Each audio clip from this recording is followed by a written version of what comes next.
All right.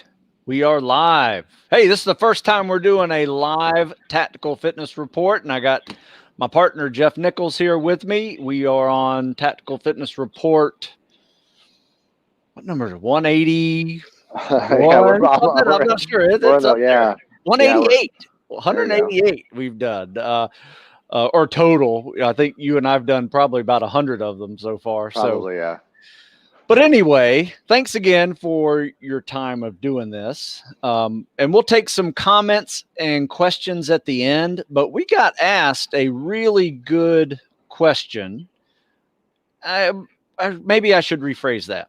It's not a really good question. It's just one of those questions that's so common that it requires a little extra attention or it requires no attention at all. And Right, yeah. you'll see what I'm talking about. So Jeff, here's the question I got. So could there be something physiological making buds more doable for others, for some than others? Maybe a certain ratio of slow twitch, fast twitch muscle fibers. Could be. Is it 10% physical, 90% mental? What does that even mean? If it's mental, what type of mental training do I need? And, he was nice and said, hey, he appreciates my time in this reply. So, that's a tough one. I have seen people make it through buds that were endurance athletes that got a little stronger. I've seen strength athletes that got a little more endurance. I've seen people that look like they never did an athletic event in their life make it through. So Yep. I don't have an answer for is there a requirement for a certain number of fast twitch, slow twitch? I don't know. What's your thought of this one? Well, I think that I got a couple things on this topic as like it's certainly written as a well-written question in terms of its formality. Like it's, He was very what's nice. Yeah. it is, but I think that the thing that I look at it when I read the question, and I think, like we've said so many times, it's like if you are properly prepared, it doesn't matter in that sense. Like, so that's like the 30,000 sort of foot, like it takes no attention sort of answer. Like, okay, so because we've said this again, if we actually literally potentially could on some people, like train with them every single day, dissect every bit of their training, and create this perfect training program. At the end of the day, that 10% physical, 90% mental stuff, it just doesn't matter because you have either made a choice, right? A proper choice, a choice to go, and this is something I want to do with my life, and I'm going to follow the steps I need to get there to the best of my ability. Or what it seems to me, a lot of these questions pertaining to something like this are like, well, if I can get the exact answer, then it might be worth my time to try to achieve that or create this or do that. But the reality is that the answer to that question is discovered in training. Like, and that's the thing is like that question of like, well, what is it? What is that? Like, how much fast twitch, slow twitch, mental toughness, 10%, 90%? Well, in good training, you discover what that is for you. True. And it's not like, hey, here's the program before you even start training.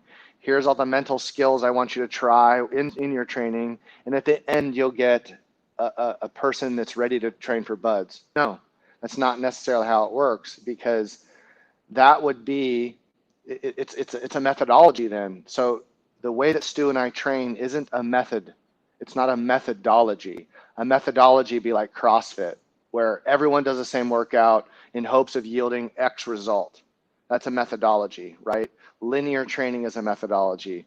Like there's all these like Jim Jones, these methodologies, these things, but what we're trying to do is understand that you're asking a question based on methodology. Like you're saying, hey, what's the dose? What's the percentage? What does it mean? And we're saying, well, in the training, you're going to discover what you need. And that's the secret sauce right there. It's hard Yeah. to explain, like hopefully Stu, go take it away because I'm stammering here a bit because it's like We don't know where you're going unless you're in the training. We don't know how much more you got to do until you're in the training. We don't know how much more mental toughness you might need as perceived by us as coaches until you're in the training. Right. And when we say in the training, we mean preparing for the actual weeks and months training. and year. Yes. Like months and months, lifestyle type stuff. Yeah. Well, first time when I saw this question, I looked at it as like, man, that's 3 different questions. Yeah. Altogether, right? So fast twitch, slow twitch, you know what? It doesn't matter because you're not going to change them anyway. You know, you're born with a certain amount of fast twitch, slow twitch. Yes, you can make some change a little bit, but it's, you know, more from take a strength fiber, make it more strength endurance fiber. You know, we don't really need to get into the physics, physiology. The reality, like, and that's a very simple answer to the physiology side. It's like, listen, like, because you guys are not training to be defensive backs or sprinters, or like where it's the specificity of that sport determined, right, is very specific. Like, you guys are not specific athletes. You guys are like decathletes where you got to do everything quite well, right? You got to have good energy. Also, my point is like, when you're talking specific muscle fibers, you can talk specificity of, hey, this person is really built to be a shot putter. Hey, this person is really built to be a marathoner. This person can throw the javelin like they, you know, this person's a long jumper, right? That's specific. But there are no specific performance things, because if you take anything out of BUD/S, SF, you take any one evolution out of it, that single evolution would be considered practice in another sport. Right. It'd be like, okay, now you can say, well, Jeff, what about obstacle courses? That's a strength endurance evolution, and it's kind of its own little game. But like, if you're going to do log PT, that is an anaerobic event. That is an upper body anaerobic event. So that's specific. But as a whole, training in the job is not specific. So that's why we don't need to get into that. Like, you need to be type 1A muscle fiber or type 2A, type 2B, or this. It's like, no, you kind of got to have them all. And that's why I'm saying train like a decathlete. Yeah, you made a really good point there when he says, you know, you're built like a shot putter. You know, I haven't seen anybody built like a BUD student.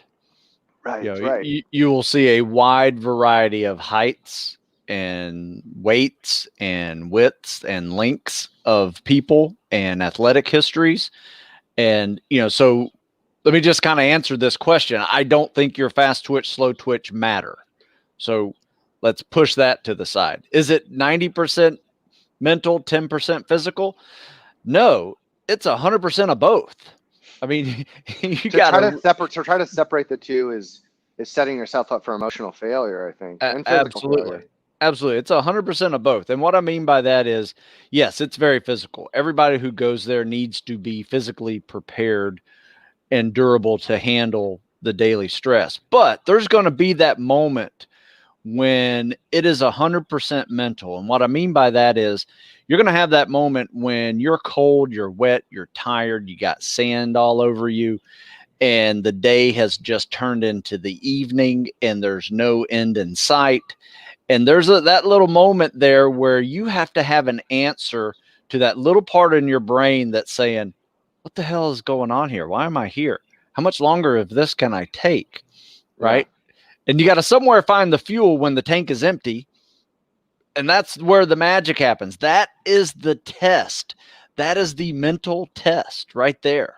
Right. You know, because if you don't have an answer for that, you're done. Yep. And so Stu just set this big old beach ball up on a baseball tee for me to hit the hell out of, right? And that's what people say, mental toughness. Mental toughness is achieved in that.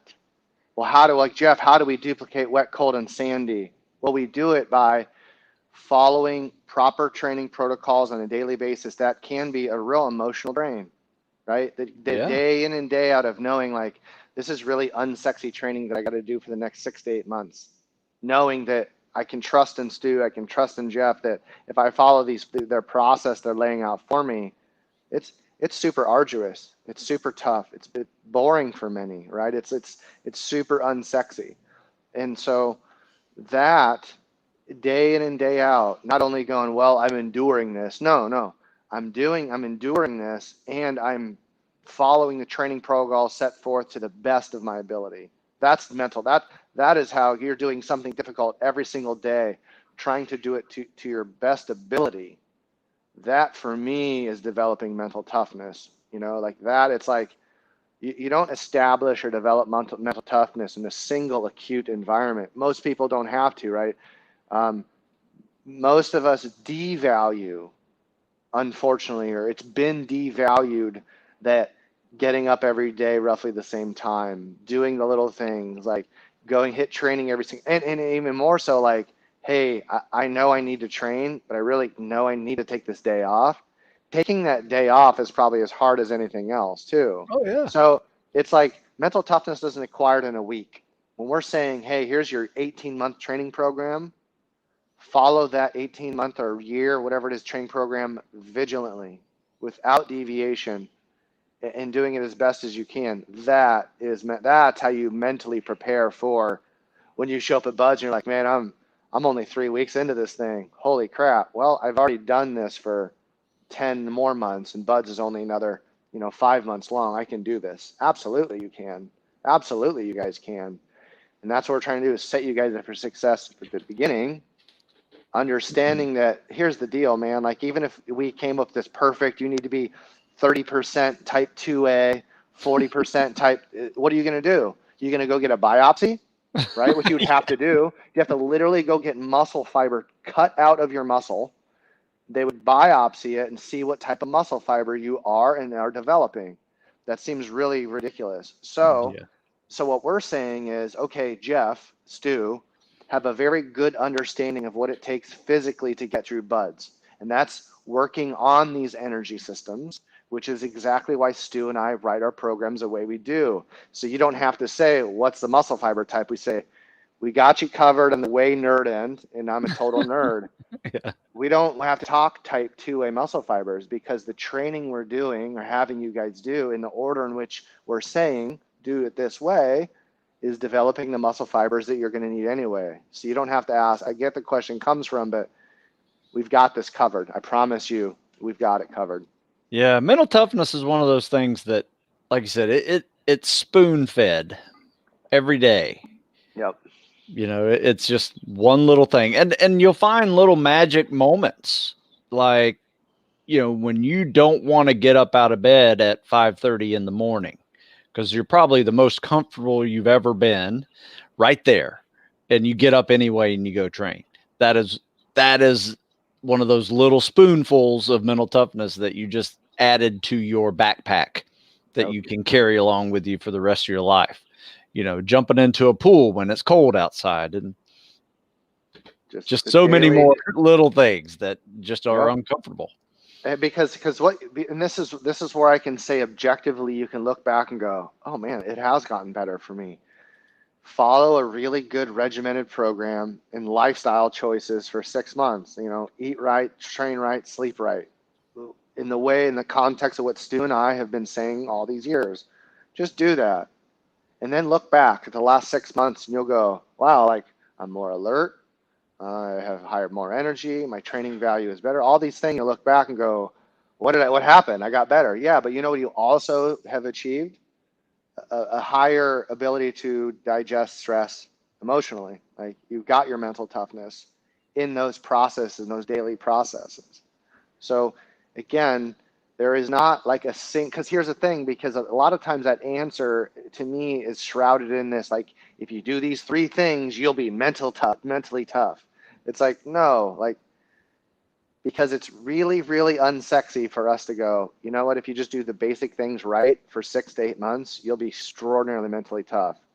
That doesn't sell books. No. That doesn't sell podcasts. And that certainly doesn't sell anything in this market where everything is smoke and mirrors and bright, shiny lights. Do the really unsexy stuff for 6 to 8 months and you'll be great. Yeah, that is a perfect way to kind of close that topic up, because it is just one of those things that it grows with you, and you'll find that as you start to see these improvements, probably the biggest change in yourself will be just the added confidence And that that's you have. everything. And that confidence goes a long ways. Now it can go to an overconfident side, which we've seen that show up at buds. And I'd say probably the two issues that can screw you the most, in any selection program is one, being overconfident, and two, being underconfident. You need to have that perfect right in the middle, humble, confident phase of your training, and not let it go to your head that, hey, you made it two buds. Now you just got to make it through buds. In fact, we had a good comment here, Jeff. Somebody goes, Midge goes, can you talk about the idea if you can make it two buds, you can make it through buds? What do you think of that? That's a real thing, because here's why. The context under which someone may not make it through a selection program, if we just like oversimplify this a little bit, why Sure. would someone not make it through? They didn't show up physically prepared, but typically it's not going to happen anyway when we do the screening. So we're talking physical preparation. You're not physically prepared. Okay. So you don't make it through. The other one is you are physically prepared, but you decide to quit for whatever reason. Okay. Or you've potentially been injured. Okay. Those are kind of the only reasons why you're not going to make it through truly. So if we look at it if that's why I don't make it through. Okay, what can we not control, right? We don't control exactly the timeline between seeing your recruiter to going to Great Lakes to getting to buds, and we're not control that. So we're not going to even talk about that. But what can we control? What Stu and I said from the beginning: choose a good timeline that meet up with your goals. That's the first big one, right? Don't say, well, I'm going to go to buds in 3 months, and you're 2 months from being prepared. Right? Don't let ego drive your timeline.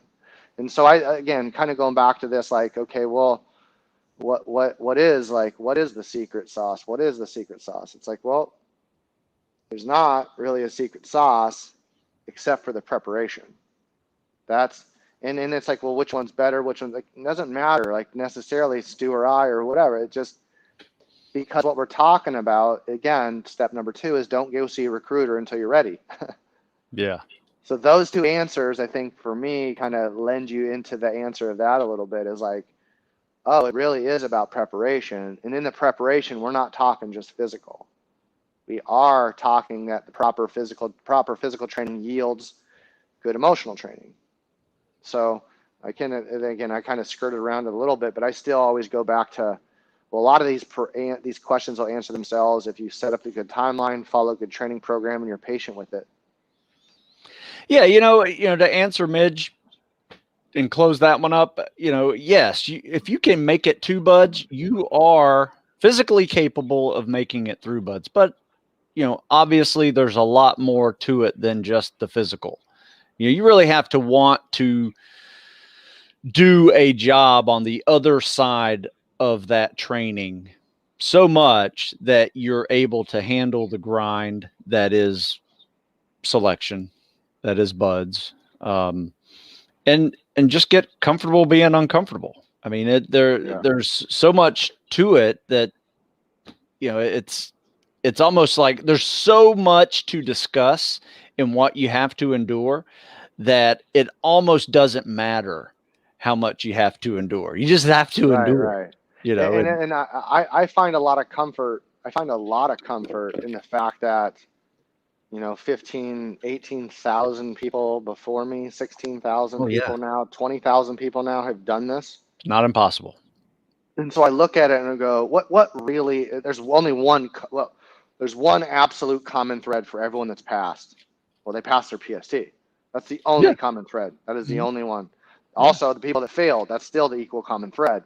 So that's why we're saying is, we know that that's enough validation statistically. Getting prepared for buds is plenty, right? Unless you somehow kind of like, show up overtrained, undertrained, whatever. Then there's timelines that are screw that up now. Now the training now doesn't necessarily screw that up. It's more like those timelines that you don't have control of, from like boot camp to to Great Lakes to buds, and those timelines are just because there's a lot of people. But the training, I inherently believe this, like I really do, and that's it's a social aspect that Stu and I were given really unbeknownst to us. I don't know why I was given the emotional tools to handle this in the past. I'm not sure why. It doesn't matter why, because when I look at the why, I just go, oh no, I fully prepared. Like that, it doesn't matter why I wanted to do it in as much as like as it pertains to you guys, because it's me.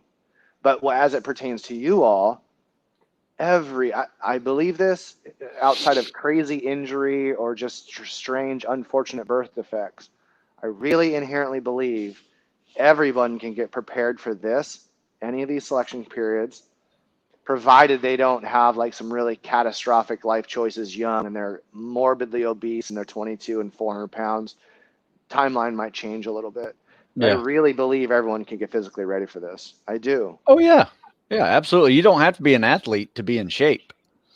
You don't have to be an athlete to be in really good shape. No. And, like spec ops level shape.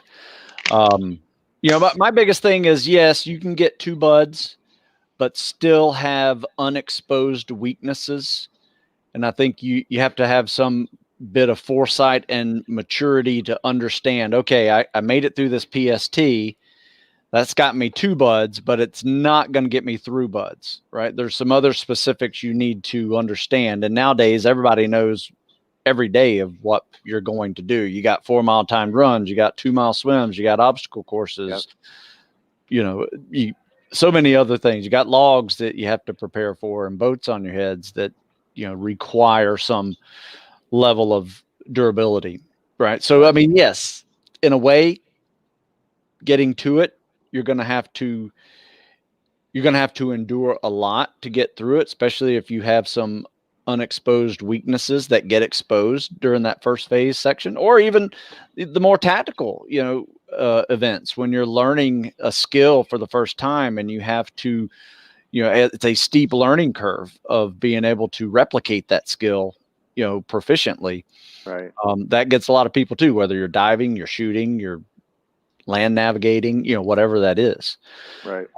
But yeah, so that's a great question. Here's a fun one, Jeff, from Siski. Despite having different methodologies, how do you two get along so well?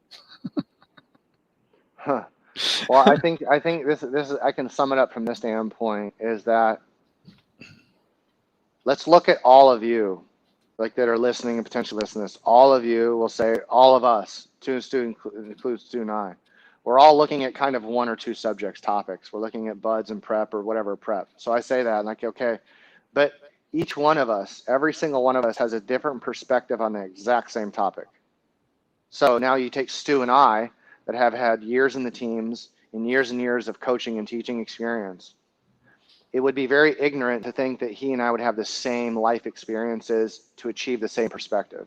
It's like saying, I'm getting off on tangent a little bit, but it's like when you lump people in a group, like, for example, like you say, here it's often you say, like, you're talking about a religious sect, and you go, yeah, the Jews, this back in the biblical time is like, do you think all of the Jews looked at have the same exact perspective? It's just as an example, right? Or Catholics, whatever it may be. Right. And so I just want you guys to look at and go, given these multitude of life experiences focused on one object, which is buds, that's Stu and I, we still have very different perspectives. That's and for me to go, well, Stu's perspective is stupid. That'd be very ignorant of me, because ultimately when I'm looking at what Stu is doing and what I'm doing, I'm just trying to get everyone like Stu, not based in methodology. We're trying to teach you all what will last you guys to, through, and after buds or selection. Like, this isn't about a methodology. This is about lifestyle. This is about doing the best you can to your physical body. That is why Stu and I get along so well, because this isn't about, hey, this is the only program that you follow and his is contrary or contradictory. It's all the same. It's just from a different perspective.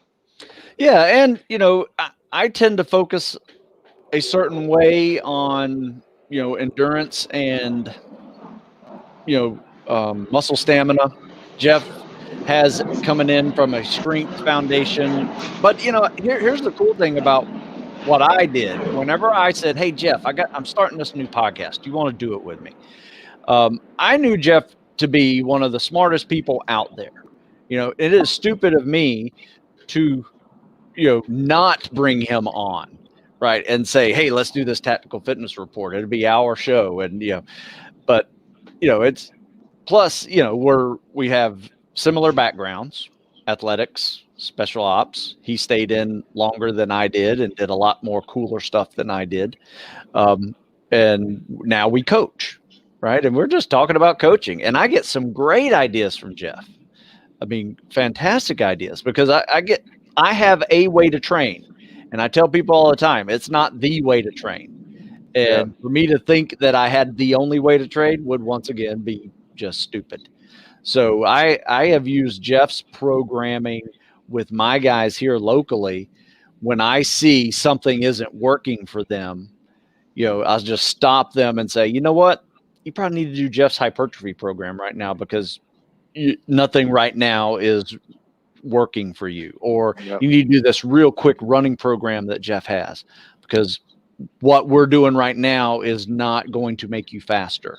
Mm-hmm. Right. So, because I tend to have the system that I do, annually, and people fall into that system, and I can, make it move blocks here left and right to make it fit them. But sometimes, my programming of that day or that week or that month isn't necessarily what that person needs. And Jeff may have the answer. Maybe another person has the answer, I think as a coach, you have to know that. And besides, yes, we have 2 fitness businesses that focus on tactical athletes, but you know what?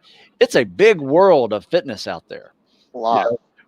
For me to try to be a monopoly would, it's just be a waste of time. It's like being the president of the United States. What an awful job that would be. In that sense of and that's not political, but because from the ego, my ego is like, man, why?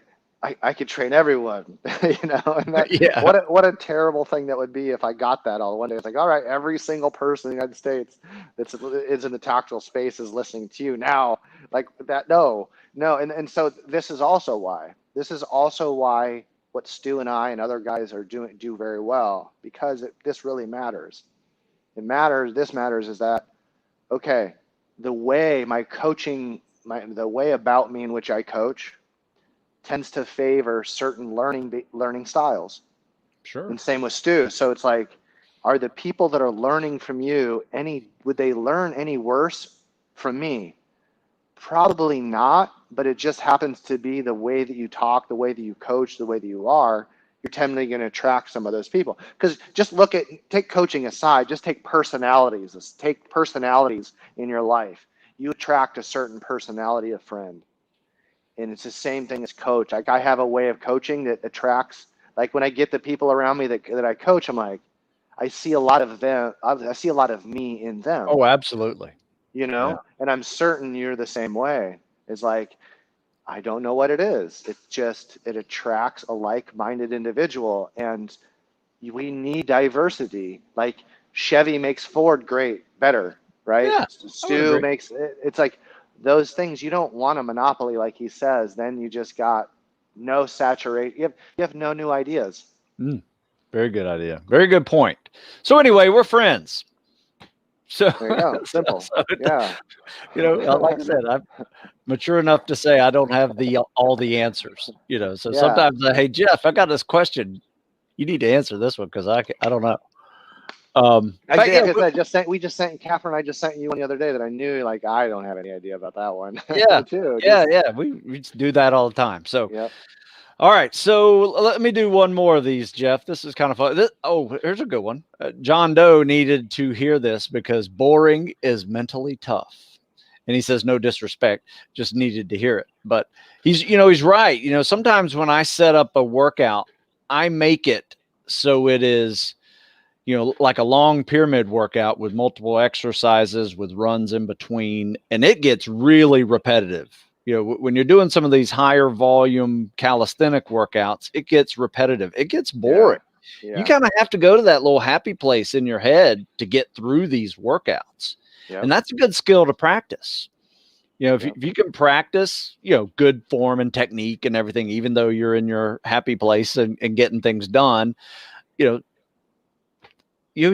will use that again. Now, You also need to be in your future, you will also need to be able to not go to that happy place and still be engaged logically, creatively, because you're going to also be tired and bored and, just got all kinds of stuff that's going on for just sitting for hours, that you have to be fully engaged mentally, with being able to think through problems and all that. So it's Hell Week is made for going to your happy place. That is what that teaches. After that, though, you got to be fully engaged and be able to think. You can't go to your happy place and get through some tactical decision-making process. No, and that's what we're talking about. Stress inoculation is, right? That's essentially what Stu's talking. It's like, if you haven't read Colonel David Grossman's book on combat or on killing, you should. Both of them you should probably read. I know you've read both. This is to the audience. So the thing is, what Stu is saying, and what you guys are doing is training with veracity, with intent, creates a very specific emotional state, i.e. like you're tired but focused. That is a state in which you are doing regularly when you're doing calisthenics, resistance work, whatever it is. So think about that. It's like, okay, in those states of emotional distress with physical output, we as coaches are asking you to make decisions. Hey, do this properly, do this many reps, do it in this order. Like, there are some instructions embedded in that. That is technically, literally how you objectively develop what we call in the mental toughness world, like the actual physiology world, is resiliency. You develop emotional and physical resiliency by creating physical states of duress and make good decisions in that state of duress, i.e. reps and sets, good technique, changing from circuit work. You're making them make decisions in a state of duress. That is how you develop mental toughness, or in the clinical world, we call it mental or emotional resiliency. So that's why we're doing ours. That goes back to the first question. It's like, we're not talking fast twitch, slow twitch. We're talking, hey guys, we really are talking fast twitch, slow twitch. We are talking mental toughness. We're talking all of these things that you get almost unknowingly by training properly, regularly, following a good program that Stu and I talk about. Yes, very good point, because it all flows. It's all going to flow in that direction, and you don't even realize it. I mean, when I was training, we didn't say anything. We didn't talk about mental toughness. It just wasn't part of our. It was assumed, right? Hey, you got to. It's this thing we talk about now that before you're like, of course you need to be mentally tough, and you do it by doing this. Right. Yeah. Yes. But somebody did ask, is it related to confidence? Absolutely. Confidence, you through these training programs, day after day after day, you get a little bit more mentally tough, you build your confidence, and that spills over into multiple areas of your life, not just fitness world and tactical world, but also personal relationships, work relationships, just work ethic. All of that gets expanded by starting and maintaining your training and building those good habits. You bet. Agreed. All right, let's see. Let me see if there's anything else here. What do you recommend? Somebody, Cameron here, recommend or asked about implementing firearms training before you ship. I wouldn't personally. The only time I would take a consideration to that is if you are actually being taught by someone who was a third phase pistol instructor. And this is why, because of all my years of shooting instruction and teaching, I ended up teaching it for as many years as as an RSO and things. Like, I've never met a group of instructors that taught better than the Bud's third phase instructors. Yeah, they were good. In terms of what is expected of you with your pistol when you're a 3 or 5 or 10, 15-year SEAL. It was learned in third phase, like legitimately, like from the decock holster, all. But I know they're using the Glocks now and things like that. But there is a teaching system in place that Naval Social Warfare follows. seriously, you might want to do a familiarization with the firearm, but not in the sense of like, well, I'm going to draw and pistol shoot. No. Unless you've been Yeah. shooting your whole life, fine. But Yeah. this is not something like from skydiving to scuba diving to pistol shooting. You might want to do it to experience it, to just like, oh, that's the pistol I'm going to be using, and that's where the decock is, that's where the magazine release. Like, oh, I'm familiar with this gun, so now you show up, fine. But I wouldn't do a lot of shooting personally. Yeah. Chances are you're going to have to relearn, and get rid of bad habits, and that's probably harder than just learning from scratch. The one thing I did before buds that I think helped out was I just took a scuba course.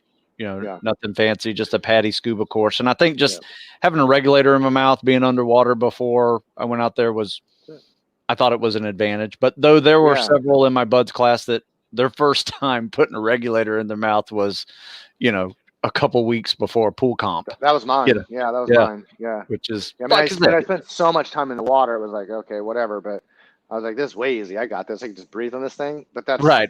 I was so comfortable. Yeah. Yeah. We had a guy that in my buds class that was played football at Nebraska, was a tight end in Nebraska, graduated in Nebraska, lived like for 10 years in Hawaii as a dive instructor. Showed up. It was like pretty much as a know-it-all. They dropped him in second phase. He was a dive instructor. Wow. Yeah, and they're like, we're not putting up with you, man. They booed him. Yeah. When you got to realize you might have a certain set of skills when you go into SEAL training. Yeah. You know what? Nobody cares, and you just need to be. I tell people all the time that you got two modes. Like on a radio, you can transmit or you can receive. Just be in receive mode. Yeah. Right. Just take it in and learn it, man. Because I'm telling you right now, no matter what your experience, especially when it comes to diving, you're going to have master divers in there that have been diving for 30 years. This is not the place to go, well, this is how I recreationally dive in Hawaii. It's not the place for that. Right. Exactly. Yeah, it's a completely different diving world. In fact, I have a new set of diving standards post-military diving, and that is, it has to be daylight. It has to be warm enough to where I don't need a wetsuit, and at least 50-foot visibility. Yeah, I concur. You know what I mean? Why dive any other way? Right. I mean, just think about how much time you spent underwater. On just the opposite of that. Complete dark, murky, cold. Yeah. All of them, almost. Yeah. Same with skydiving. It's like almost like 95% of all of my jumps were at night. It's like I didn't really see most of all my jumps. So it was beautiful. I mean, I'm not at 25,000 feet at 2:00 in the morning anywhere in the world. Local, crazy, super quiet up there. It's amazing. Yeah, pretty crazy. Yeah, that's cool stuff. But anyway, hey, Jeff, thanks for doing this, guys. I know you asked some questions. Sorry we couldn't get to all of them. This is our first time trying to do this live. I think it added some extra good questions that were relatable to our original question. So I appreciate you guys asking questions. If we didn't get to them, just post them in the comment section, or you can email us, try to get to them. If it's a little more personal, you don't feel like posting it, try to get to those as well. But check out Jeff's website, performancefirstus.com. My website, stewsmithfitness.com. And come back again. Yeah. We'll do it again. Yeah. Appreciate it, guys. Appreciate it, Sue. All right. Thanks, Jeff.